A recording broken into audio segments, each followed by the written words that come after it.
ನೋಡ್ರಿ ನಮ್ಮ ಒಳ್ಳೆಯ ಒಂದು ಹೇರ್ ಆಯಿಲು ರೆಡಿ ಆಗೈತಿ ಇಲ್ಲಿ. ಹಾಯ್ ಫ್ರೆಂಡ್ಸ್, ನಮಸ್ಕಾರ. ಎಲ್ಲರಿಗೂ ದುರ್ಗಾ ಚಾನಲ್ಗೆ ಸ್ವಾಗತ. ಪ್ರತಿಯೊಬ್ಬರಿಗೂ ಈಗ ಚಿಕ್ಕ ಮಕ್ಕಳಿಂದ ಹಿಡಿದು ದೊಡ್ಡೋರವರೆಗೂ ಕೂದಲು ಉದುರೋ ಸಮಸ್ಯೆ, ಕೂದಲು ಉದುರೋದು, ಆಮೇಲೆ ತಲೆಯಲ್ಲಿ ಹೊಟ್ಟಾಗೋದು, ಆಮೇಲೆ ರೀಗ್ರೋತ್ ಆಗದೆ ಇರೋದು, ಕೂದಲು ಮತ್ತೆ ಹುಟ್ಟದೇ ಇರೋದು, ಆಮೇಲೆ ವೈಟ್ ಹೇರ್ಸು ಎಲ್ಲನೂ ಈಗ ಕಾಮನ್ ಆಗಿ ಬರಾಕೊಂಡ್ಬಿಟ್ಟಾವೆ ಎಲ್ಲರಿಗೂ. ಅದಕ್ಕೋಸ್ಕರ ಇವತ್ತು ನಾನು ಅದರ ಬೇರೆ ಈ ಚಳಿಗಾಲ ಅಂದ ತಕ್ಷಣ ಇನ್ನೂ ಜಾಸ್ತಿ ಏನೋ ಕೂದಲ ನಮಗೆ ಉದುರ್ತಾವೆ. ಅದಕ್ಕೋಸ್ಕರ ಇವತ್ತು ನಾನು ಒಂದು ಒಳ್ಳೆಯ ಒಂದು ಹೇರ್ ಆಯಿಲನ್ನು ನಿಮಗೋಸ್ಕರ ತೊಗೊಂಡ್ಬಂದಿದ್ದೀನಿ. ಈ ಒಂದು ಆಯಿಲನ್ನು ನೀವು ಮನೇಲಿ ಮಾಡ್ಕೋಬೋದು. ಇಲ್ಲ ಅಂತ ಅಂದರೆ ನನಗೆ ಆರ್ಡರ್ ಕೊಟ್ಟರೆ ನಾನು ಆ ಆಯಿಲನ್ನು ಮಾಡಿ ನಿಮ್ಮ ಮನೆಗೆ ತಲುಪಿಸ್ತೀನಿ. ಕರೆಕ್ಟಾಗಿ ಅದರಂಥ ಕ್ವಾಂಟಿಟಿಯಲ್ಲಿ ಹದವಾಗಿ ಅದನ್ನ ಬೇಯಿಸ್ಕೊಂಡು ನಾವು ಈ ಒಂದು ಆಯಿಲನ್ನು ಮಾಡಬೇಕಾಗತ್ತಿ. ಅದಕ್ಕೋಸ್ಕರ ಅದನ್ನ ಯಾವ ರೀತಿ ಮಾಡೋದು ಅಂತ ಹೇಳಿದ್ರೆ ನಾನು ನಿಮಗೆ ತೋರಿಸ್ಕೊಡ್ತೀನಿ. ನಿಮಗೆ ಆಗಂಗಿಲ್ಲಪ್ಪ ಮಾಡ್ಕೊಳಕ ಅಂತ ಅನ್ನೋದ್ರೆ ನನಗೆ ಆರ್ಡರ್ ಮಾಡಿದರೆ ನಾನು ನಿಮ್ಗೆ ಕಳಿಸ್ತೀನಿ.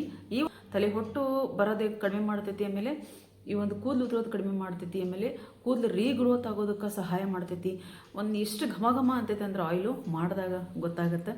ಅದಕ್ಕೂ ಮೊದಲು ಚಾನಲ್ನ ಯಾರೆಲ್ಲ ಸಬ್ಸ್ಕ್ರೈಬ್ ಮಾಡ್ಕೊಂಡಿಲ್ಲ ದಯವಿಟ್ಟು ಸಬ್ಸ್ಕ್ರೈಬ್ ಮಾಡಿಕೊಂಡು ಬೆಲ್ ಬಟನ್ ಕ್ಲಿಕ್ ಮಾಡಿರಿ. ಆಲ್ ಬಟನ್ ಕ್ಲಿಕ್ ಮಾಡೋದ್ರಿಂದ ನಾನು ಹಾಕುವಂಥ ಒಳ್ಳೊಳ್ಳೆ ಒಂದು ಸ್ಕಿನ್ ಕೇರ್ ವಿಡಿಯೋಗಳು ನಿಮ್ಗೆ ನೋಟಿಫಿಕೇಶನ್ ಬರ್ತಾವೆ. ನಾನು ಪರ್ಸ್ನಲ್ ನಂಬರ್ ಯಾಕೆ ಕೊಟ್ಟಿದ್ದೀನಪ್ಪ ಅಂತ ಅಂದ್ರೆ, ನೀವು ಸುಮ್ಮನೆ ನನಗೆ ಫೋನ್ ಮಾಡ್ತೀರಾ, ಎಷ್ಟು ದಿನ ಯೂಸ್ ಮಾಡಬೇಕು, ಆಮೇಲೆ ಅದನ್ನ ಯಾವ ರೀತಿ ಯೂಸ್ ಮಾಡಬೇಕು, ಇನ್ನೂ ಏನು ಆರ್ಡರ್ ಮಾಡಿರಂಗಿಲ್ಲ. ಆರ್ಡರ್ ಮಾಡ್ದೇನೆ ಅದನ್ನೆಲ್ಲ ಕೇಳ್ತೀರಿ. ಆಮೇಲೆ ಅದೆಲ್ಲ ಕೇಳಿ ಆದಮೇಲೆ ಅಲ್ಲಿಗೆ ಸ್ಟಾಪ್ ಮಾಡಿಬಿಡ್ತೀರಿ. ಏನು ಮತ್ತೆ ಮುಂದೇನು ಆರ್ಡರ್ ಬೇಕು ಅಂತಾನು ಹೇಳಂಗಿಲ್ಲ, ಇಲ್ಲ ಅಂತಾನು ಹೇಳಂಗಿಲ್ಲ. ಒಂದು ಈ ಪೌಡ್ರ್ ಎಷ್ಟು ದಿನ ಯೂಸ್ ಮಾಡಿದ್ರೆ ನನಗೆ ಅದು ಕಡಿಮೆ ಆಗುತ್ತಾ ಅಂತ ಕೇಳ್ತೀರಿ. ಆಮೇಲೆ ಅಲ್ಲಿ ಬಂದು ನನಗೆ ಎಷ್ಟು ಈಗ ಒಂದು ಕಮೆಂಟು ಹಾಕಿದಾರೆ ಒಬ್ಬರು. ಒಂದು ಲಾಸ್ಟ್ ವಿಡಿಯೋ ಒಂದು ನಾನು ಬಂಗಿಗೋಸ್ಕರ ಅಂತೇಳಿ ಒಂದು ಕ್ರೀಮನ್ನು ಮಾಡಿ ತೋರಿಸಿದೆ. ನಾನು ಅಲ್ಲಿ ಹೇಳಿದ್ದೀನಿ ವಿಡಿಯೋ ಪೂರ್ತಿ ನೋಡ್ರಿ ದಯವಿಟ್ಟು ಅಂತೇಳಿ. ವಿಡಿಯೋ ಪೂರ್ತಿ ನೋಡಿದಾಗ ಮಾತ್ರ ನಾನು ಹೇಳುವಂಥದ್ದು ಎಲ್ಲ ಮಧ್ಯಕ್ಕೆ ನಾನು ಏನಾದರೂ ಒಂದು ಟಿಪ್ಸ್ ಹೇಳಿರ್ತೀನಿ. ಇಲ್ಲ ಇದನ್ನ ಎಷ್ಟು ದಿನ ಬಳಸಬೇಕು ಅಂತ ಹೇಳಿರ್ತೀನಿ, ಎಷ್ಟು ದಿನ ಇದನ್ನ ಪ್ರಿಸರ್ವೇಟಿವ್ ಏನು ಹಾಕಬೇಕಂತ ಬಳಸಿರ್ತೀನಿ, ನಾನು ಫ್ರಿಜ್ನಲ್ಲಿ ಇಡಬೇಕಾ ಅಥವಾ ಹೊರಗೆ ಇಟ್ಕೊಂಡು ಬಳಸ್ಬೇಕು, ಎಲ್ಲನೂ ನಾನು ಕ್ಲಿಯರಾಗಿ ವಿಡಿಯೋದೊಳಗೆ ಹೇಳಿರ್ತೀನಿ. ಏನಾದರೂ ಹೇಳಲಿಲ್ಲ ಅಂತ ಅಂದ್ರೆ, ಅಕಸ್ಮಾತ್ ಅದರೊಳಗೆ ಏನಾದರೂ ನಾನು ಏನೋ ಹೇಳಲಿಲ್ಲ ಅಂತ ಅಂದ್ರೆ, ನಿಮಗೇನೋ ಗೊತ್ತಾಗಲಿಲ್ಲ ಅಂತ ಅಂದ್ರೆ ನಾನು ಕೇಳ್ರಿ, ನಾನು ಅದಕ್ಕೆ ಉತ್ತರ ಕೊಡ್ತೀನಿ. ಪೂರ್ತಿಯಾಗಿ ಎಲ್ಲನೂ ಹೇಳಿನೂ ಮತ್ತೆ ನಾನು ಅದೇ ಕಮೆಂಟನ್ನು ನನಗೆ ಹಾಕಿದಾಗ ನಾನು ಅದಕ್ಕೆ ಏನು ಹೇಳಬೇಕು, ನಾನು ಅದಕ್ಕೆ ನಾನು ಉತ್ತರ ಕೊಟ್ಟು ಕುಂದ್ರಕ್ಕಾಗಂಗಿಲ್ಲ. ಯಾಕಂದ್ರೆ ನಮಗೆ ಬೇಕಾದಷ್ಟು ಕೆಲಸಗಳಿರ್ತಾವೆ. ನಿಮಗೆ ಗೊತ್ತಾಗದೇ ಇರೋದಿದ್ರೆ, ಏನಾದರೂ ಒಂದು ಡೌಟ್ ಇದ್ರೆ ಕೇಳ್ರಿ, ನಾನು ಅದಕ್ಕೆ ಉತ್ತರ ಕೊಡ್ತೀನಿ. ಸ್ಕಿನ್ ಕೇರ್ ಅಂದಾಗ ನಾವು ಏನಾಗುತ್ತೆ, ಮಧ್ಯಕ್ಕೆ ಒಂದು ಏನಾದರೂ ಟಿಪ್ಸ್ ಹೇಳಿರ್ತೀವಿ. ಆಮೇಲೆ ಈ ಫ್ರಿಜ್ಜಲ್ಲಿ ಇಡೋದಾಗಲಿ ಹೊರಗೆ ಇಡೋದಾಗಲಿ, ಆಮೇಲೆ ಎಷ್ಟು ದಿನ ಬಳಸಬೇಕು ಅದನ್ನೆಲ್ಲನೂ ನಾವು ಹೇಳಿರ್ತೀವಿ. ದಯವಿಟ್ಟು ಪೂರ್ತಿ ವಿಡಿಯೋ ನೋಡಿರಿ. ಪೂರ್ತಿ ವಿಡಿಯೋ ನೋಡಿದಾಗ ಮಾತ್ರ ನಿಮಗೆ ಗೊತ್ತಾಗುತ್ತೆ. ಇಲ್ಲ ಅಂತ ಮತ್ತೆ ಬಂದು ಅದೇ ಕಮೆಂಟನ್ನು ನೀವು ನನಗೆ ಹಾಕ್ತೀರಿ. ಅದಕ್ಕೋಸ್ಕರ ದಯವಿಟ್ಟು ಪೂರ್ತಿ ವಿಡಿಯೋ ನೋಡಿ ಸಪೋರ್ಟ್ ಮಾಡ್ದಂಗೂ ಆಗುತ್ತೆ ನನಗೆ. ಆಮೇಲೆ ನಿಮಗೂ ಒಂದು ಯೂಸ್ಫುಲ್ ಆಗಿರುವಂಥ ವಿಡಿಯೋ ನೋಡಿದೆ ಅನ್ನೋ ಸಮಾಧಾನವೂ ಇರುತ್ತೆ. ಆಮೇಲೆ ಇವತ್ತು ನಾನು ಮಾಡಿ ತೋರಿಸಿರೋಂಥ ಆಯಿಲು ಯಾವುದೇ ರೀತಿ ಪ್ರಿಸರ್ವೇಟಿವ್ ಇಲ್ಲದೇ 6 ತಿಂಗಳಿಂದ 1 ವರ್ಷದವರೆಗೂ ನೀವು ಈ ಆಯಿಲನ್ನು ಯೂಸ್ ಮಾಡಬಹುದು. ನಾನು ಆಯಿಲ್ ಯಾವ ರೀತಿ ಮಾಡಿದೆ ಅಂತ ಹೇಳಿದ್ರೆ ನಾನು ನಿಮಗೆ ತೋರಿಸ್ಕೊಡ್ತೀನಿ. ನೀವು ಮನೇಲಿ ಮಾಡ್ಕೊಳೋದಿದ್ರೆ ಮಾಡ್ಕೋಬೋದು. ಬರೀ ಈಗ ಆಯಿಲ್ನ ಯಾವ ರೀತಿ ಮಾಡೋದು ಅಂತ ಹೇಳಿ ನಾನು ನಿಮಗೆ ತೋರಿಸ್ತೀನಿ. ಇಲ್ಲಿ ನೋಡಿರಿ, ನಾನು ಫಸ್ಟಿಗೆ ಈ ಆಯಿಲ್ ರೆಡಿ ಮಾಡೋದಕ್ಕೆ ಏನೆಲ್ಲ ಇಂಗ್ರೀಡಿಯೆಂಟ್ಸ್ ತೊಗೊಂಡಿದ್ದೀನಿ ಅಂತ ಹೇಳಿ ನಿಮ್ಗೆ ಹೇಳ್ಬಿಡ್ತೀನಿ. ನಾನು ಫಸ್ಟಿಗೆ ಇಲ್ಲೇ ನೆಲ್ಲಿಕಾಯಿ ತೊಗೊಂಡಿದ್ದೀನಿ. ನೆಲ್ಲಿಕಾಯಿ ನಿಮ್ಗೆ ಒಣದ್ ಬೇಕಿದ್ರೆ ಒಣದ್ ಹಾಕೋಬೋದು, ಇಲ್ಲ ಹಸಿದು ಬೇಕಿದ್ರೆ ಹಸಿದು ಹಾಕ್ಕೋಬೋದು. ಶೀಗೆಕಾಯಿ, ಕರಿಬೇವು ಮತ್ತು ಬೇವಿನ ಸೊಪ್ಪು, ಭೃಂಗರಾಜ ಪೌಡ್ರು ಮತ್ತು ರೋಸ್ ಪೆಟಲ್ಸು, ರೋಸ್ಮೇರಿ ಲೀವ್ಸು, ಅಗಸೆ ಬೀಜ, ಕಲೌಂಜಿ ಬೀಜ, ಮೆಂತೆ ಕಾಳು, ಇಲ್ಲಿ ಅಲೋವೆರಾ ಎಲೆ ತೊಗೊಂಡಿದ್ದೀನಿ ನಾನು. ಇಲ್ಲ ನಿಮ್ಮ ಹತ್ರ ಎಲ್ಲರ ಕಡೆನೂ ಅಲೋವೆರಾ ಸಿಗುತ್ತೆ, ಹಾಗಾಗಿ ಒಂದು ಅಲೋವೆರಾನ ಎಲೆನ ತೊಗೊಂಡಿದ್ದೀನಿ ನಾನು ದೊಡ್ಡದು. ಇಲ್ಲಿ ದಾಸವಾಳ ಹೂವನ್ನು ತೊಗೊಂಡಿದ್ದೀನಿ. ಇಷ್ಟು ನಮಗೆ ಬೇಕಾಗಿರುವಂಥದ್ದು. ಬರೀ ಈಗ ಆಯಿಲ್ ಮಾಡೋದು ಹೇಗೆ ಅಂತ ಹೇಳಿದ್ರೆ ತೋರಿಸ್ತೀನಿ.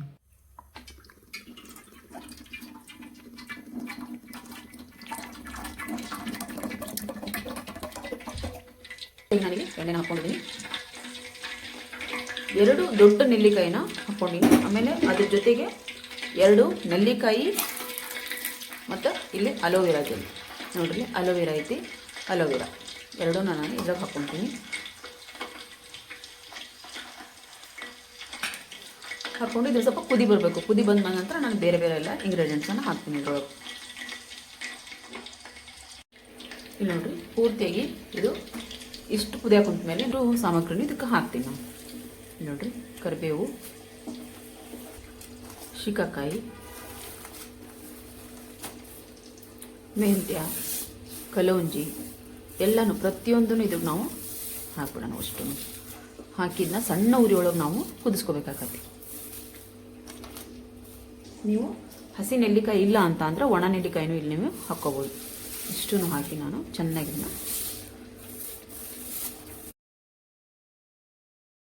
ಭೃಂಗರಾಜ ಪೌಡ್ರು ನಿಮ್ಮ ಹತ್ರ ಇದ್ರದ್ದು ಭೃಂಗರಾಜದ ಎಲೆ ಇದ್ರೆ ಇದನ್ನು ಕೂಡ ನೀವು ಹಾಕೋಬಹುದು. ಇಲ್ಲ ಪೌಡ್ರ್ ಇತ್ತು, ಪೌಡ್ರನ್ನ ನಾನು ಹಾಕ್ಕೊಂಡು ಚೆನ್ನಾಗಿ ಇದನ್ನ ಮಿಕ್ಸ್ ಮಾಡಿಕೊಂಡು ಸಣ್ಣ ಉರಿ ಇಟ್ಟು ಇದನ್ನ ಒಂದು 30ರಿಂದ 40 ನಿಮಿಷ ಕುದಿಸ್ಕೊಳ್ಳೋಣ.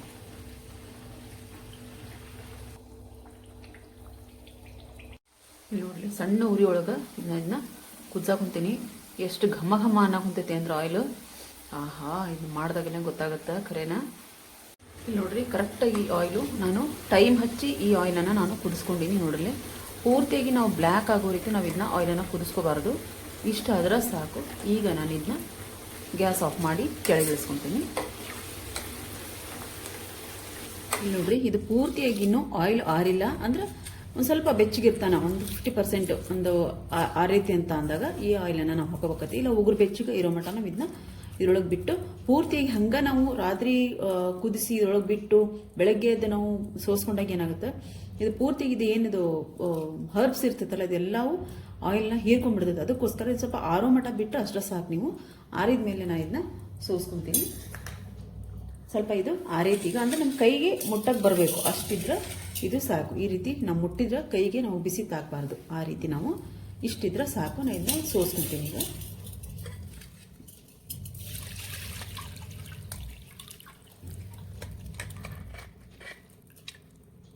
ಇಲ್ಲಿ ನೋಡ್ರಿ ಪೂರ್ತಿನ ಇದನ್ನ ಸೋಸ್ಕೊಂಡಿನಿ.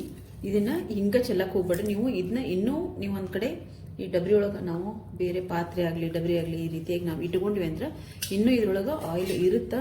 ಅದಕ್ಕೋಸ್ಕರ ಇದನ್ನ ನೋಡಲಿ ಈ ರೀತಿ ಇನ್ನೂ ಎಣ್ಣೆ ಬೀಳ್ತಾ ಇರ್ತೈತಿ. ಹಾಗಾಗಿ ನಾನು ಇದನ್ನ ಹಂಗೆ ಇಡ್ತೀನಿ. ಇದ್ರೊಳಗೆ ಇನ್ನೆಷ್ಟು ಎಣ್ಣೆ ಬಂತಂದ್ರೆ ಇದ್ರೊಳಗೆ ಇದಷ್ಟು ಮತ್ತೆ ನಾನು ಆಯಿಲ್ನ ಅದಕ್ಕೆ ಸೋಸ್ಕೊತೀನಿ. ಈ ಒಂದು ಆಯಿಲ್ ಏನೈತಿ ಇದನ್ನು ಇನ್ನೂ ಒಂದ್ಸರ್ತಿ ನಾವು ಸೋಸ್ಕೋಬೇಕಾಗತ್ತೆ. ಇಲ್ಲಿ ನೋಡ್ರಿ ಇದೇನು ಆಯಿಲ್ ಐತಲ್ಲ ಈ ರೀತಿ ಈ ಆಯಿಲನ್ನು ನಾವು ಈ ಆಯಿಲು ಇನ್ನೂ ಒಂದ್ಸರ್ತಿ ನಾವು ಸೋಸ್ಕೊಂಡಾದ್ಮೇಲೆ ನಾನು ಬಾಟ್ಲಿಗೆ ಹಾಕಿ ತುಂಬಿಡ್ತೀನಿ. ಇದನ್ನ ನೋಡ್ರಿ ನಮ್ಮ ಒಳ್ಳೆಯ ಒಂದು ಹೇರ್ ಆಯಿಲು ರೆಡಿ ಆಗೈತಿ. ಇಲ್ಲಿ ನೋಡ್ಬೋದು ಹೇರ್ ಆಯಿಲು ರೆಡಿ ಆಗೈತೆ ನಮ್ಮದು.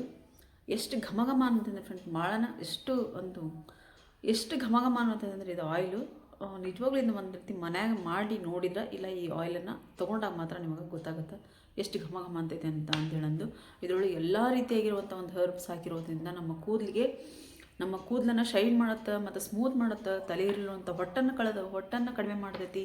ಆಮೇಲೆ ಹೇರ್ ಗ್ರೋತ್ ಆಗೋದಕ್ಕೂ ಈ ಒಂದು ಆಯಿಲು ಸಹಾಯ ಮಾಡ್ತೈತಿ. ನಾನು 2 ಸರ್ತಿ ಇದನ್ನ ಸೋಸ್ಕೊಂಡು ನಿನ್ನೆ ನಾನು ತೋರಿಸಿದೆ.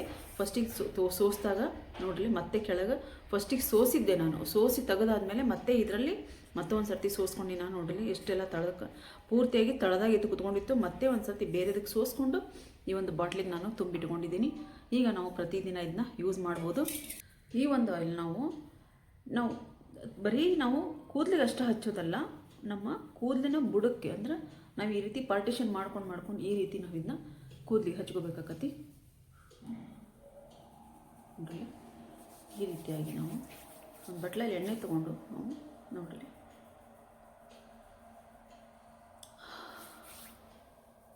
ಈ ರೀತಿ ನೀವು ಎಣ್ಣೆ ಹಚ್ಕೊಂಡಾದ್ಮೇಲೆ ನೀವು ಪ್ರತಿದಿನ ಎಣ್ಣೆ ಹಚ್ಕೊಂಡ್ರು ಏನು ತಪ್ಪಲ್ಲ. ಪ್ರತಿದಿನ ನಮಗೆ ಎಣ್ಣೆ ಹಚ್ಚೋಕ್ಕಾಗಂಗಿಲ್ಲಪ್ಪ ಅಂತ ಅನ್ನೋರು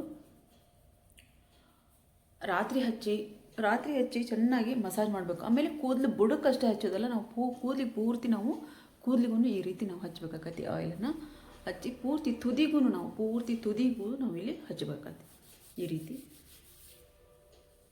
ಹಚ್ಚಿ ಚೆನ್ನಾಗಿದ್ದನ್ನ ಒಂದು ಸ್ವಲ್ಪ ಸಾವಕಾಶವಾಗಿ ಈ ರೀತಿ ಮಸಾಜ್ ಮಾಡಬೇಕಾಗತ್ತೆ. ರೀತಿ ಮಸಾಜ್ ಮಾಡಿಕೊಂಡು ನೀವು ರಾತ್ರಿ ಹಚ್ಚಿ ಬೆಳಗ್ಗೆನಾದರೂ ತಲೆ ಸ್ನಾನ ಮಾಡ್ಬೋದು. ಇಲ್ಲ ಅಂದ್ರೆ ವಾರಕ್ಕೆ ಒಂದು ಸರ್ತಿ ನೀವು ಹಚ್ತೀನಿ ಇಡೀ ದಿನ ಇಟ್ಕೊತೀನಿ ಅಂತ ಅಂದರೂ ಇಟ್ಕೋಬೋದು.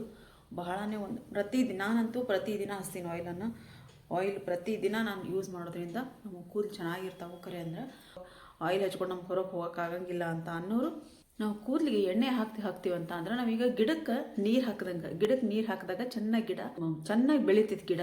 ಅದೇ ರೀತಿ ನಾವು ಕೂದಲು ಬುಡಕ್ಕೆ ನಾವು ಎಣ್ಣೆ ಹಚ್ಚಿ ನಾವು ರೀತಿ ಮಸಾಜ್ ಮಾಡಿದಾಗ ಏನಾಗುತ್ತೆ ನಮ್ಗೆ ಬ್ಲಡ್ ಸರ್ಕ್ಯುಲೇಷನ್ ಚೆನ್ನಾಗಾಗುತ್ತೆ, ಕೂದಲು ಜಾಸ್ತಿ ಬರೋದಕ್ಕೆ ಸಹಾಯ ಮಾಡ್ತೈತಿ. ಆಮೇಲೆ ತಲೆಯಲ್ಲಿರುವಂಥ ಹೊಟ್ಟನೆಲ್ಲ ಈ ಒಂದು ಆಯಿಲು ತೆಗೆದಾಕತ್ತೆ. ನೀವು ಈ ಒಂದು ಆಯಿಲನ್ನು ಮನ್ಯಾಗ ರೆಡಿ ಮಾಡಿಕೊಂಡು ನೀವನ್ನ ಯೂಸ್ ಮಾಡಿರಿ. ಇಲ್ಲ ನಮ್ಗೆ ನೀವು ಆರ್ಡರ್ ತೊಗೊಂಡು ಕೊಡ್ರಿ ಅಂತ ಹೇಳಂದ್ರೆ ನಾನು ಇನ್ನೂ ಜಾಸ್ತಿ ಆಯಿಲನ್ನು ಮಾಡಿ ನಿಮ್ಮೆಲ್ಲರಿಗೂ ಮನೆಗೂ ತಲುಪಿಸೋಕೆ ನಾನು ಪ್ರಯತ್ನ ಮಾಡ್ತೀನಿ ಅಂತ ಹೇಳ್ತೀನಿ. ಇನ್ನೂ ಒಂದು ಹೇಳ್ತೀನಿ ಇಲ್ಲಿ, ಈ ಒಂದು ಆಯಿಲಿನ ಕ್ವಾಂಟಿಟಿ ಕರೆಕ್ಟಾಗಿ ನಮಗೆ ಬೇಕು ಅಂತ ಅನ್ನೋರು ಎಷ್ಟು ಜಾಸ್ತಿ ನನಗೆ ಲೈಕ್ ಬರ್ತಾವೋ, ಎಷ್ಟು ಜಾಸ್ತಿ ನೀವು ಕಮೆಂಟ್ ಮಾಡ್ತೀರೋ ಅದ್ರ ಮೇಲೆ ನಾನು ಇದಕ್ಕೆ ಏನೇನೆಲ್ಲ ಕರೆಕ್ಟಾಗಿ ಕ್ವಾಂಟಿಟಿ ಹಾಕಿದೆ ಅಂತ ಹೇಳೋದು ನಾನು ನಿಮ್ಗೆ ತೋರಿಸ್ಕೊಡ್ತೀನಿ.